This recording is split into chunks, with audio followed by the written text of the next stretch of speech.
السلام علیکم ورحمۃ اللہ وبرکاتہ۔ الحمدللہ رب العالمین وعلی آلہ واصحابہ اجمعین، اما بعد، اعوذ باللہ من الشیطان الرجیم، بسم اللہ الرحمن الرحیم۔ ناظرین کرام، آج انشاءاللہ آپ کے سامنے 5ویں پارے کی کچھ خلاصے کلام لے کر کے آپ کی خدمت میں پیش خدمت ہے۔ امید ہے کہ اسے استفادہ حاصل کریں گے۔ اللہ تبارک و تعالی نے آج کے اس نماز تراویح کے اندر جو پیغام ہم تک پہنچا ہے اور جو تلاوت کی گئی ہے، اس میں 8 خاص باتیں بیان کی گئی ہیں۔ ایک بات یہ ہے خانہ داری کی تدابیر، خانہ داری۔ دوسری چیز عدل اور احسان، عدل کسے کہتے ہیں اور احسان کسے کہتے ہیں، اس کا بھی ذکر اللہ تبارک و تعالی نے کیا ہے، عدل اور احسان۔ تیسری چیز جہاد کی ترغیب اللہ رب العالمین نے دیا ہے، جہاد، کیونکہ اسلام کی زندگی میں جہاد بھی ایک اہم معنی رکھتا ہے۔ جی، اسی طریقے سے چوتھی چیز منافقین کی مذمت، اللہ رب العالمین نے منافقین کے ساتھ کون سا برتاؤ کیا ہے اس کا ذکر فرمایا ہے۔ اسی طریقے سے 5ویں چیز قتل کی سزائیں، قتل نہیں کرنا چاہیے، اور اگر کوئی آدمی جان بوجھ کر کسی کو قتل کرتا ہے تو اس کی کیا سزا ہے۔ اور 6ویں چیز ہجرت اور صلاۃ خوف، یقیناً صلاۃ خوف بھی ہیں۔ ہم اور آپ صرف 5 نمازوں کو جانتے ہیں، تہجد کو جانتے ہیں، لیکن ایک ایسی نماز ہے صلاۃ خوف کے نام سے بھی یاد کیا گیا، اور ایک قصہ بھی ذکر فرمایا گیا ہے، اور اسی طریقے سے سیدھے راستے پر چلنے کی ترغیب دی گئی ہے۔ آئیے ہم دیکھتے ہیں ایک ایک چیز کے بارے میں تھوڑی سی تفصیل کے ساتھ کہ اس کی حقیقت کیا ہے۔ جی، خانہ داری کی تدابیر کیا ہے۔ پہلی ہدایت تو یہ دی گئی ہے کہ مرد سربراہ ہے۔ جی، مرد جو ہوتا ہے گھر کا بڑا ہیڈ ہوتا ہے، ذمہ دار ہوتا ہے عورت کا۔ پھر نافرمان بیوی کے متعلق مرد کو 3 تدبیریں بتائی گئی ہیں۔ اگر کوئی بیوی نافرمان ہے تو اس کے لیے کیا تدبیر کی جائیں گی؟ ایک یہ ہے کہ اس کو واعظ اور نصیحت کرے، واعظ یعنی اس کو قرآن و سنت کے بارے میں بیان کرے، بتائے، اس کو سمجھائے، نصیحت کرے۔ نہ مانے تو بستر الگ کر دے، شوہر اپنے بستر سے اس کو الگ کر دے یا شوہر اس بستر سے الگ ہو جائے۔ جی، اگر پھر بھی نہ مانے تو انتہائی اقدام کے طور پر حد میں رہتے ہوئے اس کی پٹائی بھی کر سکتا ہے۔ جی، لیکن یاد رکھے کہ چہرے پہ مارنے سے بچے۔ تو پتہ چلتا ہے بیوی کو پہلے نصیحت کرنا چاہیے، جی، واعظ کرنی چاہیے۔ نہ ماننے کی صورت پر، نہ سمجھنے کی صورت پر، جو شوہر کے لیے ایک اہم حصہ ہے، میاں اور بیوی کا ایک بہت اہم درجہ جو دیا گیا ہے، وہ بستر سے الگ ہو جائے یا بستر سے الگ کر دے۔ جی، اس پر بھی نہ سمجھے، نہ مانے تو اس کو تادیبی طور پر کارروائی کرتے ہوئے اس کو مار سکتے ہیں۔ یہ آخری آپشن ہے۔ جی، تو اس کا بھی تذکرہ کیا ہے، جسے آپ کے سامنے قرآن مجید کی شکل میں آج کی اس نماز تراویح کے اندر تلاوت کی گئی ہے۔ دوسری چیز عدل و احسان، عدل و احسان کا حکم دیا گیا تاکہ اجتماعی زندگی بھی درست ہو جائے۔ آج کل جتنے بھی پریشانیاں آ رہی ہیں، اگر دیکھا جائے تو وہاں پر عدل نہیں ہوتا ہے، بھائیوں کے ساتھ، ماں باپ کے ساتھ، جماعت کے ساتھ اور دیگر جگہوں میں اکثر و بیشتر عدل کے مطلب انصاف نہ ہونے کی وجہ سے دوریاں اور خلش پیدا ہو جاتی، انتشار پیدا ہو جاتا۔ اور احسان کہتے ہیں، ایک معاملے سے الفاظ میں آپ سمجھ سکتے ہیں، احسان اس کو کہا جاتا ہے، مثال کے طور پر آپ کے گھر میں اگر کوئی کام کرتا ہے مزدور، اور اس کی مزدوری فکس کر دیا آپ نے 500 روپے کا، لیکن شام کے وقت اس کے 500 روپے دینے کے ساتھ ساتھ، چونکہ اس کی مزدوری تھی، دے دیا آپ نے، اور ساتھ ہی ساتھ آپ نے اس کو 50 روپے زیادہ دے دیا، تو یہ احسان ہے۔ جی، اس کے کام کو دیکھ کر اس کی شرافت اور اس کی انسانیت کو دیکھ کر آپ نے کیا کیا؟ اس کو 50 روپے یا 100 روپے زیادہ دے دیا۔ یہ اس کے ساتھ آپ نے احسان کیا، اور احسان کرنا چاہیے، کیونکہ اللہ رب العالمین نے فرمایا ہے حل جزاء الاحسان الا الاحسان، احسان کا بدلہ احسان ہے۔ آپ کسی کے ساتھ احسان کریں گے تو اللہ تعالیٰ آپ کے ساتھ بھی احسان فرمائے گا۔ جی، وقت کی بہت اہم ضرورت ہے، اس لیے ناظرین کرام احسان کرنا چاہیے اور عدل کا پہلو کو برقرار رکھنا چاہیے۔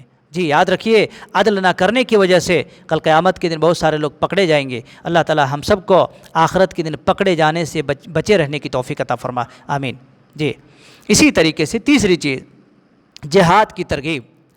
جہاد کی ترغیب دی گئی، اور جہاد مذہب اسلام کے اندر آپ کو پتہ ہے کہ جی انسان جب جب جہاد میں نکلتا ہے تو اس سے اسلام کی سربلندی ہوتی ہے، اسلام کا بول بالا ہوتا ہے حق کے لیے، انصاف کے لیے۔ جی، اور جہاد میں جب آدمی جاتا ہے تو پتہ چلتا ہے کہ وہ آدمی موت سے نہیں ڈرتا۔ جی، جو آدمی موت سے نہیں ڈرتا ہے حقیقت میں وہی جہاد میں نکل سکتا ہے۔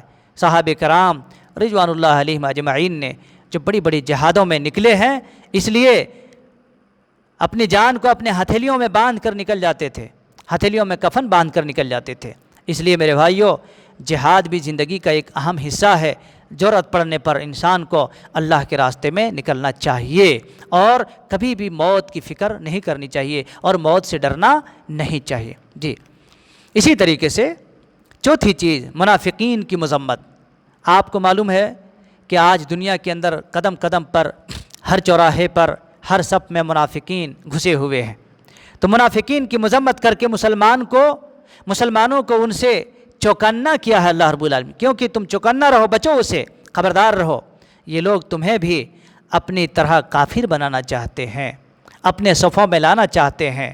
جی، اس لیے منافقین کا جو اللہ رب العالمین نے مذمت فرمائی، اس کی جو وعید ہے، جہنم کے سب سے نچلے طبقے میں اللہ تبارک و تعالیٰ نے اس کا درجہ رکھا ہے۔ جی، اس لیے منافقین سے بھی ہمیں چوکنا رہنا چاہیے، اور اس کے بارے میں اپنے ذہن و دماغ کے اندر اس کی مکر و فریبیاں بھی ہمارے ذہن و دماغ میں باقی رہنی چاہیے۔ پانچویں چیز، قتل کی سزا۔ قتل کی سزائیں بیان کرتے ہوئے بڑا سخت لہجے میں اللہ تبارک و تعالیٰ نے بیان فرمایا ہے کہ مسلمان کو جان بوجھ کر قتل کرنے والا ہمیشہ ہمیشہ جہنم میں جلے گا۔ جی، اللہ اکبر۔ مسلمان کو جان بوجھ کر قتل کرنے والا، جی کسی بھی انسان کو آپ قتل نہیں کر سکتے، جان سے نہیں مار سکتے ہیں، مگر حق کے ساتھ۔ جی، چہ جائے کہ کوئی مسلمان کسی مسلمان کو قتل کر دے، کوئی مسلمان کسی اور انسان کو قتل کر دے، اللہ تبارک و تعالیٰ نے جان بوجھ کر ایسے لوگوں کو قتل کرنے والے کے لیے ہمیشہ ہمیشہ جہنم کا ایندھن بننے کا وعید سنایا ہے کہ وہ جلے گا جہنم کے اندر۔ اس لیے میرے بھائیوں، کسی بھی انسان کو ناحق مت قتل کرو، اللہ تعالیٰ نے اسے بچنے کا حکم دیا ہے، ڈر پیدا کرو۔ اور ایک چیز، جہاد کی ترغیب دی تھی، اور جہاد کی ترغیب کے اندر کیا ہے پتہ آپ کو؟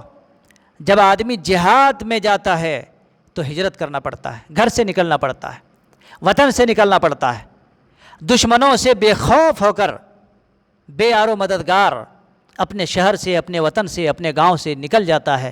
اللہ تبارک و تعالیٰ نے اس کی طرف بھی تذکرہ فرمایا ہے، اور ایسے موقع پر بھی نماز نہ چھوڑنے کا حکم دیا ہے، صلاۃ الخوف کا ذکر فرمایا ہے۔ جی، امن کی حالت میں انسان تو نماز پڑھتا ہی پڑھتا ہے، اور پڑھنا ہی چاہیے، جو نہیں پڑھتا اس کی بڑی وعیدیں بیان کی گئی ہیں، لیکن خوف کی حالت میں بھی نماز نہ چھوڑنے کا حکم اللہ تبارک و تعالیٰ نے دیا ہے۔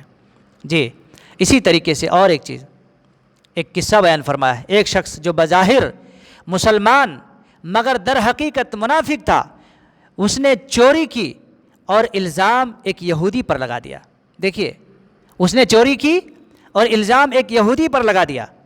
نبی صلی اللہ علیہ وسلم تک یہ واقعہ پہنچا، آپ صلی اللہ علیہ وسلم نے یہودی کے خلاف فیصلہ دینے ہی والے تھے کہ ایک آیت نازل ہو گئی، اللہ تبارک و تعالیٰ نے ساتھ ہی آیت نازل فرما دی۔ جی، آیت نازل ہوئی اور اللہ تعالیٰ نے بتا دیا کہ چور وہ مسلمان شکل میں، مسلمان کے نام پر، مسلمان نما ایک منافق ہے، چنانچہ وہ چور مکہ بھاگا اور کھلا کافر بن گیا۔ اس لیے اللہ تبارک و تعالیٰ نے یہاں پر حق اور باطل کا فیصلہ ساتھ ہی ساتھ سنا دیا نبی صلی اللہ علیہ وسلم کی زبان پر، اور فیصلہ جو ہونے والا تھا یقین اللہ تبارک و تعالیٰ نے اس کو روک دیا۔ اس لیے حق اور باطل کا معاملہ ہمارے سامنے ہونا چاہیے، اور انصاف جو ایک آئینہ ہے قرآن ہمارے لیے، یقیناً جب کسی انصاف کی بات ہونی چاہیے یا کسی فیصلے پر کشمکش کا شکار ہونے لگے تو قرآن کھولو اور انصاف کی باتیں اسے حاصل کر لو۔ یہی چیز تو اللہ تبارک و تعالیٰ نے ہمیں سکھایا۔ جی، اور ایک چیز، سیدھے راستے پر چلنے کی ترغیب اللہ تبارک و تعالیٰ نے آج کے اس پارے کے اندر سیدھے راستے پر چلنے کی ترغیب بھی دی ہے۔ اس لیے میرے بھائیوں، ہمیشہ سیدھے راستے پر چلنے کی کوشش اور جستجو ہونی چاہیے۔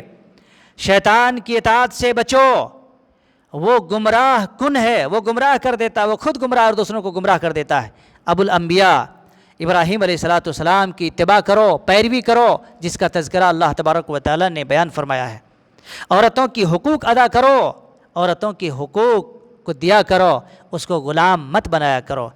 منافقین کے لیے جو سخت عذاب ہے اس سے عبرت حاصل کرو، اور کبھی بھی نفاق اور منافقین کی جو شکل و شباہت ہے اسے بچنے کی کوشش کرو، کیونکہ بہت سارے ایسے مسلمان ہیں، مسلمان ہونے کے باوجود، حق پر رہنے کے باوجود منافقین کے جو اصول ہیں، منافقین کے جو طریقے ہیں اس کو اپنائے ہوئے ہیں، اور نفاق کا کئی جگہ پر ثبوت دینے کی کوشش کرنے لگتے ہیں۔